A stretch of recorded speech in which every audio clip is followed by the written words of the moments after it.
10 Sunday afternoon. I guess this is when I film now. And I just wanted to pop in and do like some sort of a quick video that I could just put together real fast and not have to edit too much and then just put it out there. So what I'm gonna do, and the title should have clued you in, I'm gonna talk briefly, we'll see, 13 books that I just pulled off my shelves that I haven't read yet that are 5-star predictions. Now, I am historically not that great at knowing when something will be 5 stars for me. Usually books will sneak up on me and like, boom, I'm like, oh shit, that's 5 stars. I'm really good at predicting 4 stars. Like, I'm really good at picking books that I will like. But the extra step into the love category, that's not really something that I don't know anyone who's really good at knowing when there's going to be a 5-star. Even sometimes your favorite authors who you're sure that you're going to give 5 stars to, you don't. Like, I just read the new Emily Henry, not Beach Read. What's this freaking book's name? Happy Place. I just read Happy Place, and I'd given the last book that I read by her 5 stars, 4.5 on another one, and 5 on another one. And this was only a 4-star, so that was a surprise. So you never really know. But that said, I've gone through and I've picked these 13 books. I know some people don't like the number 13. Sorry if that's you. I do like it. And spooky season is coming up, so I'm getting prepared. As you can see, I'm in the mood. I feel like a lot of people are in the mood, but anyway, what I've done here is I've tried to look at all of my books and say, okay, is there something potentially here that will give this book the extra boost? Like, I know these are all books I'm interested in, but there must be something here that maybe will push it to the next level and make it something that I'm obsessed with, in love, and that lives right here. So with that said, I'm going to show you these books and talk about them. I've put them in a sort of order, and the order is smallest page count to biggest page count. So we'll be talking about the little ones at the beginning, and then the big ones at the end. Now, let me see. Also, I should just let you know, these are not necessarily books I will be getting to anytime soon, because I have freaking 400 plus, I mean like 402, 403 now, unread books. I mean, they're not all physical. Some of them are ebook and some of them are audiobook, but I would say the vast majority of them are physical. So I'm overwhelmed. We're working on that. That's going to be a 2024 goal. We'll get back to that later. But I think that, let's see here. Are any of these on my TBR? Two of them. Two of them I have actual plans to read. So I don't know when I'm going to get to these, but they are books that I'm very much anticipating, as you can tell, because I now think that they are going to be 5 stars. No pressure. Hopefully I will forget that I have made this video after uploading it, and I will no longer remember that these books are 5-star potential, because that will just, I like to go in like with no expectation. I mean, that's not possible in a lot of cases, but it's close to possible as I can get. That's what I like. So with that, let's actually start now, before I could go on and on further, but I'll stop and talk about the books now. Okay.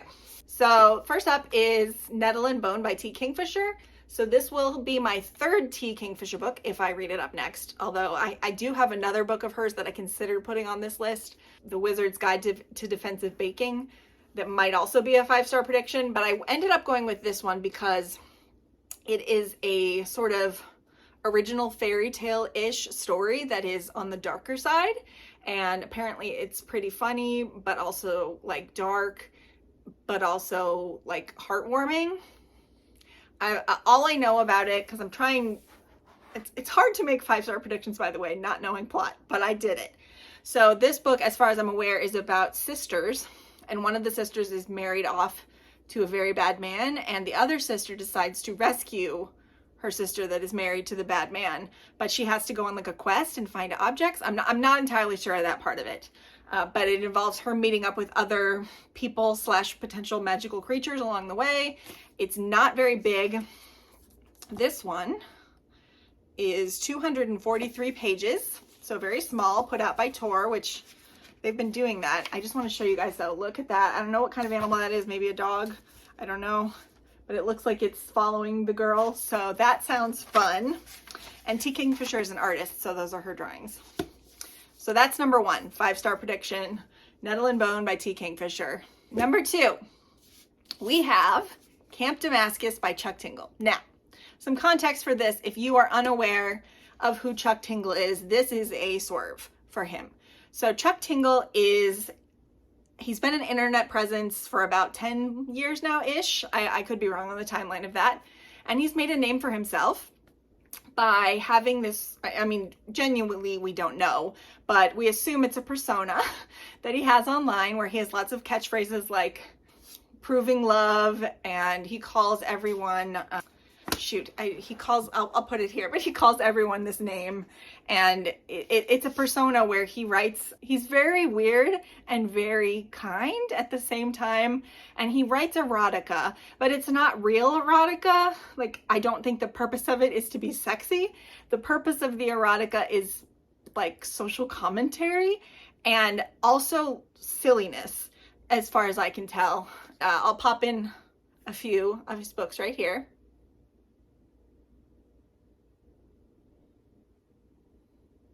The only one that I can think of off the top of my head, I mean, he's written probably 100 of them, is Space Raptor Butt Invasion. I think that was the one that was nominated for the Hugo by The Jerks several years back, and it won. So he's now, or maybe no, it didn't win, but he calls himself a Hugo nominated author, which he deserves.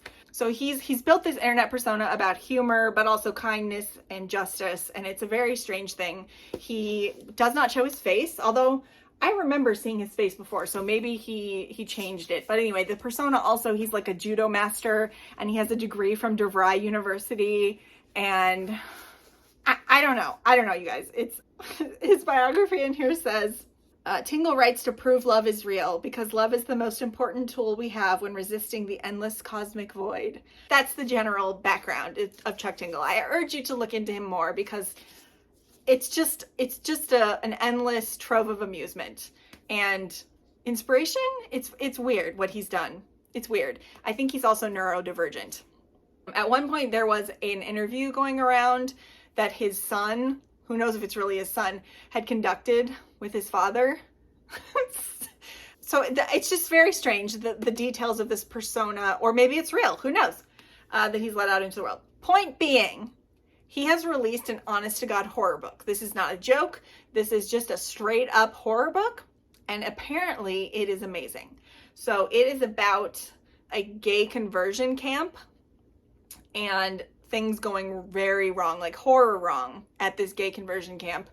And without just knowing that's the premise and knowing what his persona is about and the kinds of beliefs that he espouses, I am very interested to see how he can put all of this together. And the few reviews I've seen of it have been absolutely glowing and also like perplexed because Chuck Tingle wrote an amazing horror novel after what he's been doing for 10 years on the internet. So anyway, I'm just really, I want to get to this soon because I want to know what's going on in these pages. Okay, number 3. Everyone in My Family Has Killed Someone by Benjamin Stevenson. So this is a murder mystery. I always love a murder mystery. I'm always up for that, a well-written one. And apparently this is, but I'm also up for when authors play with genre. And apparently this book does that. I'm not sure how, because again, I don't want to know too much, but the title is apparently literal, that everyone in the main character's family has killed someone, and it goes on and details how all of those killings happened. Like, there's chapters that say, like, my brother. So presumably we'll get to know who his brother killed and why. But then there's also some sort of a murder actively while the plot is going on. But I have seen, like, everyone I know who's read this says it's just a really fun time. And I feel like the way that it plays with the structure of the mystery and the characterization and the dark humor that implies just sounds like it might be something that I'm gonna really love.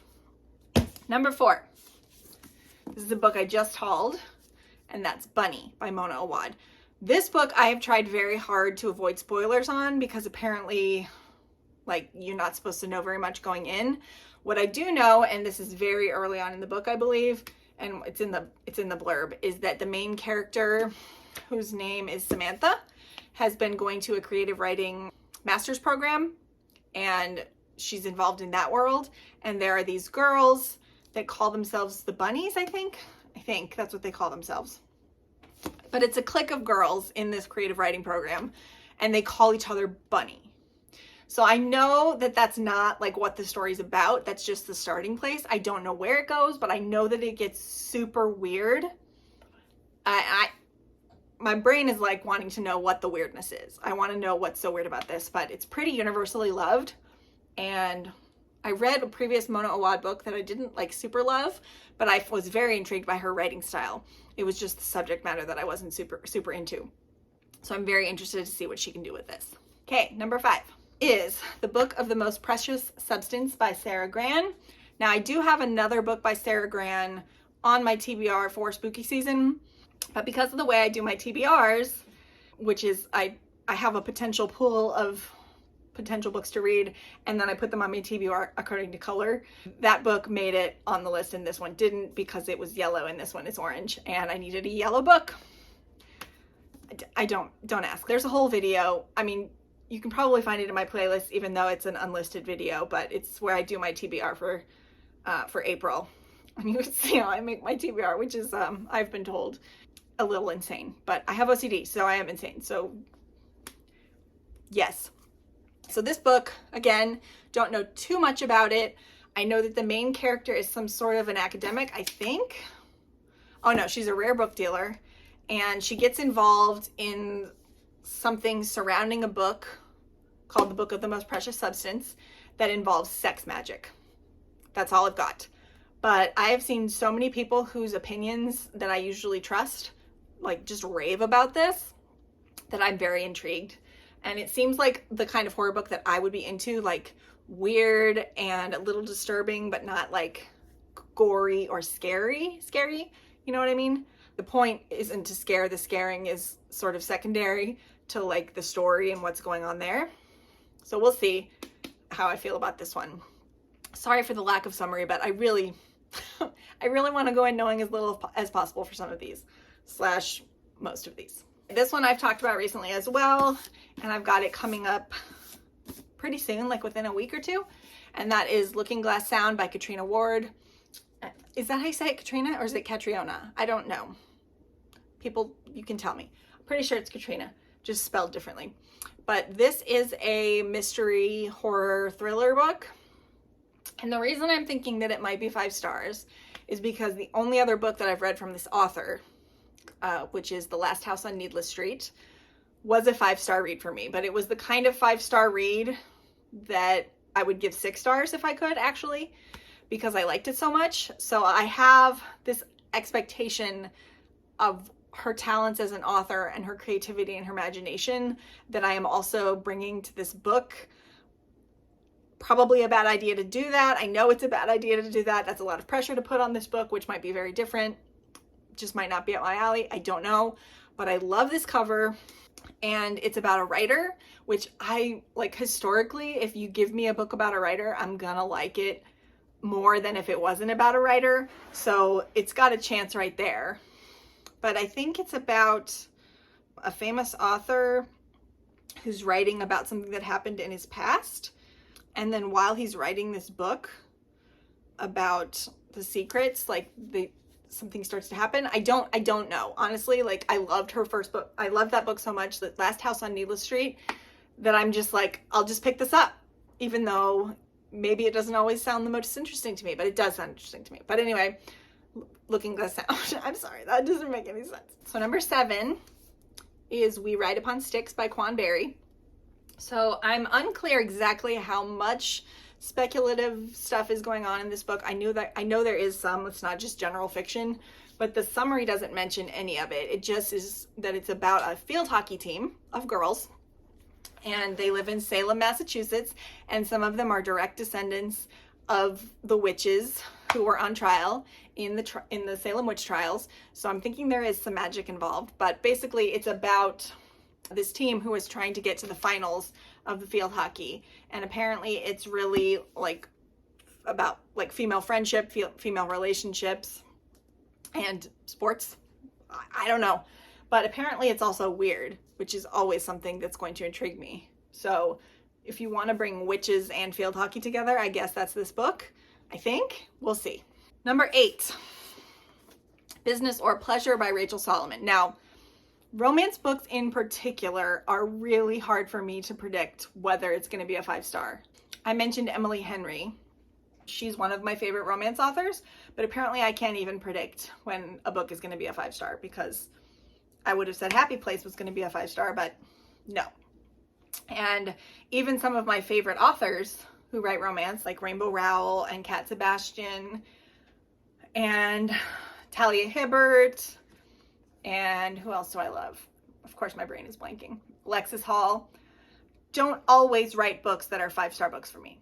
They nearly always write 4-star books, but they don't always write that book that will get me that 5th star, like I will read this over and over and over again kind of thing. I've got 2 romance books in this stack, and I tried to pick books that maybe weren't as expected. Like, I have 3 Alexis Hall books sitting over there waiting to be read, and I've got Chloe Lisa's, and I've got, what else do I have? Oh yeah, I've got the Sirens of Sussex over there. I've got Ice Planet Barbarians, but anyway, no, I probably won't get that 5 stars. But I was like, okay, well, what do I like? And one of the things I like is something that romance novels haven't really given me, but that this might. I mostly have seen it in fanfic. Apparently, if what I know about this book is right. I don't know if it is. So I read one book by Rachel Solomon. I think it was her debut, and I really liked it, but I had some problems with it that were just inescapable because they were to do with the premise. But I always said I was going to try out another one of her books because what I liked in that book, I liked a lot. And it was The X-Talk. The X-Talk was that book. When I heard this one was coming out, I jumped on it. So this is about 2 people, and I think she's an author and I think he's an actor, or at least she's a writer. I'm not positive, but I do know that they hook up, and he's not great. He doesn't really hit the spot, if you know what I mean. And somehow I'm pretty sure, again, haven't looked too into the plot, didn't reread these summaries because I like knowing as little as possible. Like I will read a summary, become interested in it, click to read, and then forget everything so that when I pick it up, it's fresh. But anyway, I'm pretty sure that they enter into some sort of a arrangement where she teaches him how to be good at sex. If that is done well, I'm gonna freaking love that, because that just appeals to the part of me that loves fanfic, where you see a lot of stuff like that isn't normally, until recently, with all of the spice that people are obsessed with. Like, spice has been around, guys. You just didn't know where to find it. It was in fanfic. It's still there. So this has the potential to really hit that spot, because if it's just like sex for sex's sake, I'm not going to like it. But if the author knows what's good for them, they're going to take the opportunity to use the getting to know each other while having sex, and it will just hit in a different way than getting to know each other in other venues does, if that makes sense. I don't know. I figured this was different enough that it might be a 5-star. We'll see. And then number 9, I mentioned Kat Sebastian earlier. I have predicted now that We Could Be So Good is going to be a 5-star book. So I've given her 5 stars 3 times, I think. So it is possible. I know she can do it. This book is a historical fiction book that takes place in the 1950s. One of them is a reporter, and the other one, father owns the paper. So they make friends, but it's in a time of like overt homophobia, like when the McCarthy trials were going on and people were literally losing their jobs for being gay. So I think the historical aspect of this could be really interesting. Like, it's not just like, it wasn't cool to be gay in olden times, like, because that's pretty standard any time before like the 2000s in a book. And even now, obviously, you get stories about people dealing with homophobia and transphobia and all that stuff. But I feel like she's really good at writing scenes where people get to know each other intimately, like emotionally. So with those 2 things combined, I feel like this might hit that 5th star. Now, next up, number 10 is Loveless by Alice Oseman. So Alice Oseman, if you can't tell, she illustrated this cover, is the author of Heartstopper, which many of you have probably seen on Netflix. I need to watch season 2. This is a book about a asexual main character, Georgia. And for those of you who don't know, I actually identify as asexual, as ace. Not sure where on the spectrum exactly, but I'm definitely on there. And I've read lots of books, actually a lot of the books that they've recently published with asexual characters, because people are getting better at including people who are asexual. And actually I've read a couple asexual romances, but I've never read a book where the book is about the person figuring out that they're asexual and aromantic, which Georgia, I believe, is. So it's set in the first year of college, so it is considered young adult. I don't believe it's new adult, but she gets involved in some things trying to figure herself out. So it's sort of like a coming of age, figuring out your sexuality kind of book. Because I've seen other people who also are ace read this and either hate it or like it hit them harder than a lot of books have ever hit them because of the way that they feel seen that they've never seen in a book before. So I'm hoping that's my experience and not the first one. We'll see. Number 11. This one, I really should probably have read the summary, but I'm not going to, so just bear with me, is The Shadow of the Wind by Carlos Ruiz Zafón. And this book is basically a classic at this point. I don't want to know what it's about. I know it's translated from Spanish, and I know it turned into a series, and I know it was a huge bestseller, and that it's historical fiction. And I think that it's about like a secret library and like rare books. And I think that there's some sort of a like magic involved, but more like magical realism magic than magic. I'm not sure. But this cover speaks to me. It is so like evocative, and the spine, when I found this edition, I just had to have it, and it's so many people's like favorite. So I feel like because it's a book about books and a book about fathers and sons, which gets me for some reason, I don't know. There's something about this that makes me feel it's going to be 5 stars. Have any of you guys read this? Have you read any of the other books? Let me know. Now, next up is number 12. This is a very recently acquired book, and I've only read one other book by this author, and it was 5 stars, and I just recently talked about it, so you can probably, if you really thought about it, guess what this is, but that is The Sword of Kaigen by M.L. Wong. It is M.L. Wong, I think. For those of you who were worried about the pronunciation when I didn't know it the other times I've talked about her on this channel. But this is her big, the one that everybody loves, The Sword of Kaigen. It won SPIFBO several years back when it was published, the self-published blog off that Mark Lawrence runs. Everybody who's read it loves it. It is about a mother and a son, I think, and it's about war, and it's about determination, and apparently it rips your soul out through your body. Doesn't surprise me, having read her latest book, really, which also kind of ripped your soul out through your body, but I think maybe in a different way than this one will. But it's a high fantasy book. It involves sword fighting. It's about motherhood. I just feel like this author is really smart and she knows what she's doing, and I'm gonna love it. And then the last book we've got might surprise a lot of people. So I actually own all of the books in this series, even though I've only read one, because I'm that sure I'm going to love it. And I'm going to show you book 7 because it is the most recent, and it's the cover that I like the best out of all of the covers, which sometimes are a little embarrassing. Like some of it is beautiful in the series, and some of it is like, what are you doing? And that is Blood Gift, which is part of the Blood Grace series by Vila Roth. This is a fantasy romance, high fantasy romance, simultaneously about these two people meeting and falling in love across lots of barriers, and also the political situation of the world that they live in, gearing up for war, and whose side are they going to be on, and how's the world going to look when we're all through with it. The main characters are Cassia, who is the daughter of a king, and at the beginning, and he's cruel and he's abusive, and her sister was the heir, but then her sister died, and she has been alone, and her life is miserable. So she's had to learn to survive at court, and she's become ruthless, and she's had to learn to like manipulate her very cruel father and try to make the best of her situation. So she's not living a super great life when the story starts. And then also when the story starts, there is this treaty between the other main character's people, Leo.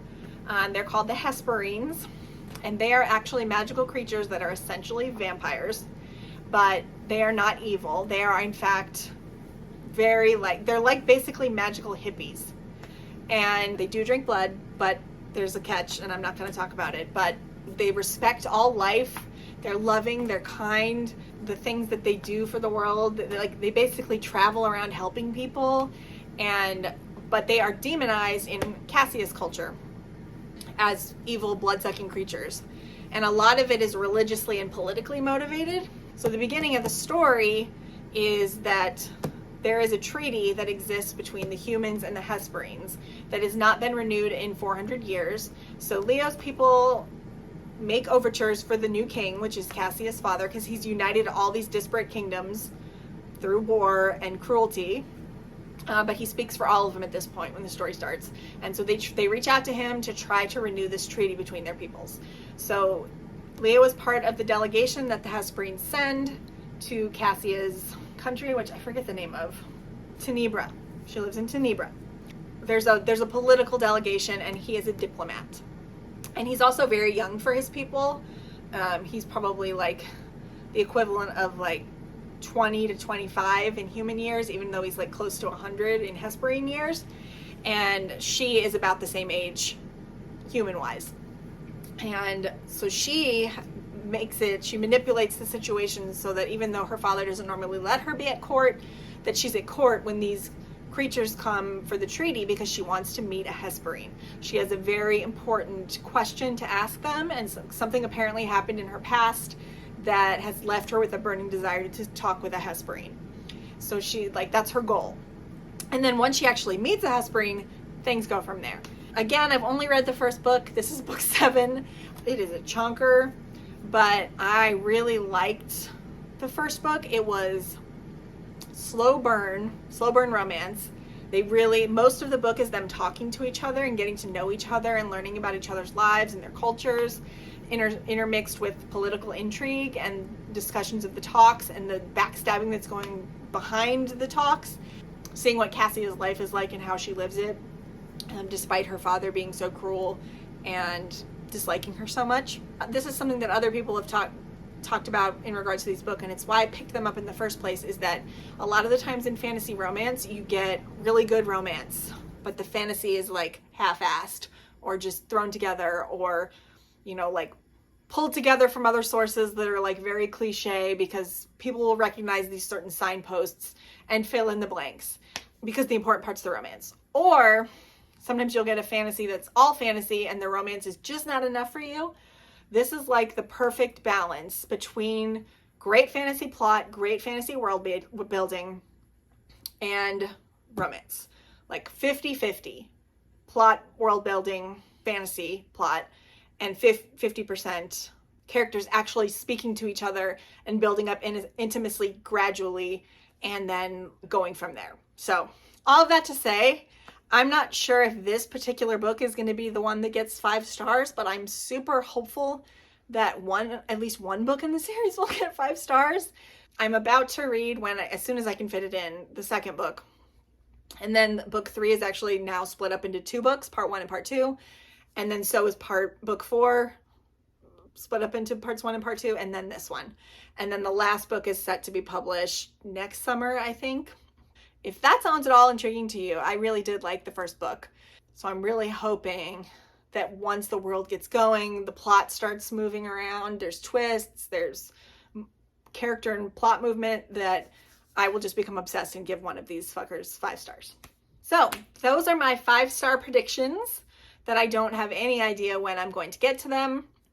I am also going to do very soon, maybe next weekend, I will put together a video about my most anticipated new releases for the rest of the year. So I know that people like those types of videos because you're not on Goodreads all day like I am, scouring for new books and adding them to your to-reads.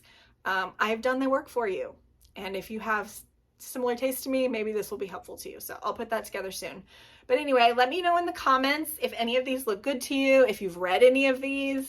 which ones you're most interested in. Please let me know if my descriptions of any of them have intrigued you, because I would like to compare thoughts once we've both read them. Anyway, I hope you have a great rest of your day, and farewell.